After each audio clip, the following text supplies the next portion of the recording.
Albert Sefak, chef des économistes pour la Banque mondiale pour la région Afrique, bienvenue au Burundi. Merci Véronique. C'est un plaisir d'être ici. Ce n'est pas votre première visite au Burundi, c'est un pays que vous connaissez bien, mais ça fait un moment que vous n'y étiez plus venu. Quelle est votre appréciation actuelle de la situation économique du pays? Mon dernier séjour au Burundi, c'était en 2014. Donc, je peux vous dire que cette fois, je sens un vent de réforme, un vent de changement extrêmement important dans l'air.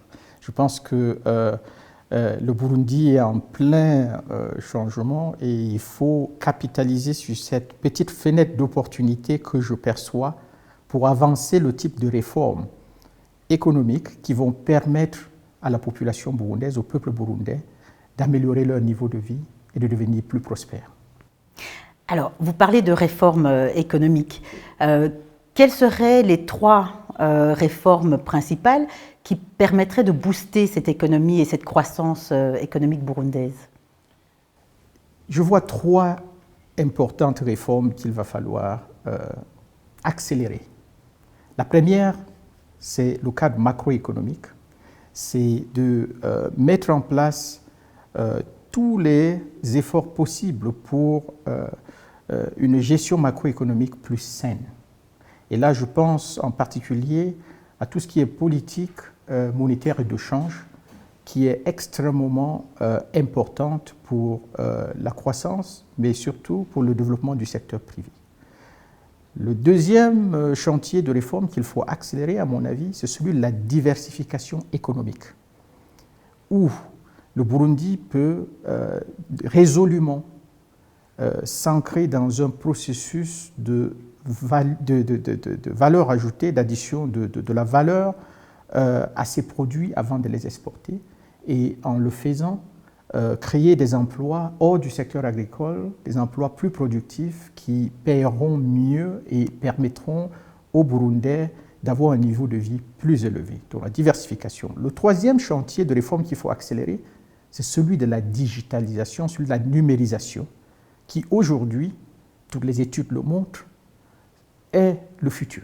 Le futur du monde du travail, le futur du marché du travail sera numérique.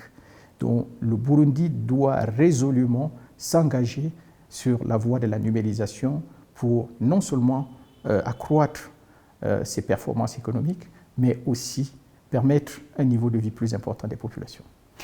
Alors, vous parlez souvent non pas de création d'emplois, mais de la nécessité de facilitation des emplois. Qu'est-ce que vous voulez dire par là? Alors, c'est très important de changer de paradigme lorsqu'il s'agit du problème de l'emploi, qui est, il faut le dire, le problème le plus important pour nos pays en Afrique. Des emplois pour la jeunesse, il y a au moins 1 million de jeunes qui rentrent sur le marché du travail chaque mois dans les pays d'Afrique subsaharienne. C'est beaucoup trop important pour les gouvernements pour créer des emplois. Donc il est important de passer de la notion de créer des emplois à la notion de faciliter les emplois, parce que de façon ultime, Véronique, c'est le secteur privé qui crée les emplois.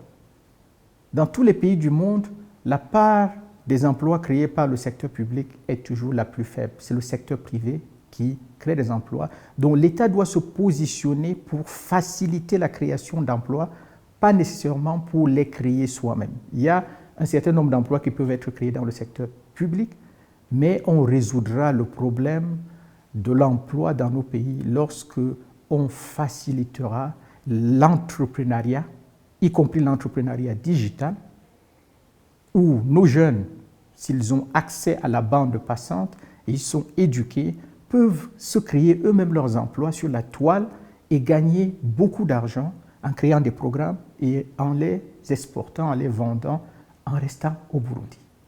Donc ça, c'est extrêmement important, donc de changer de paradigme pour ne plus tellement insister sur la notion de créer des emplois, parce que l'État ne peut pas créer des emplois pour tout le monde, mais faciliter le secteur privé pour qu'il les crée pour nous tous.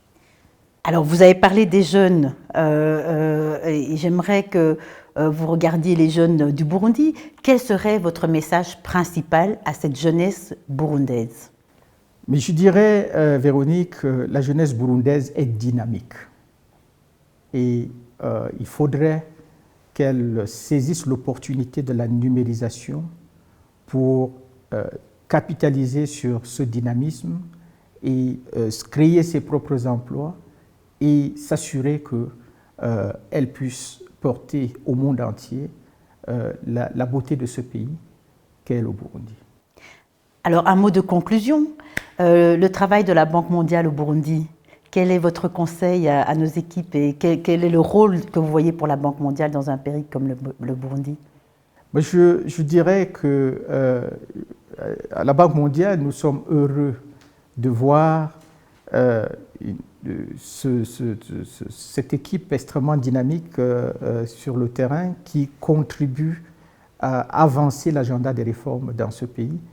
Mon conseil, c'est travaillons ensemble, travaillons avec le gouvernement pour identifier les points où nous pouvons ensemble avancer les réformes économiques et sociales pour la prospérité du Burundi. Et la Banque mondiale est là pour aider.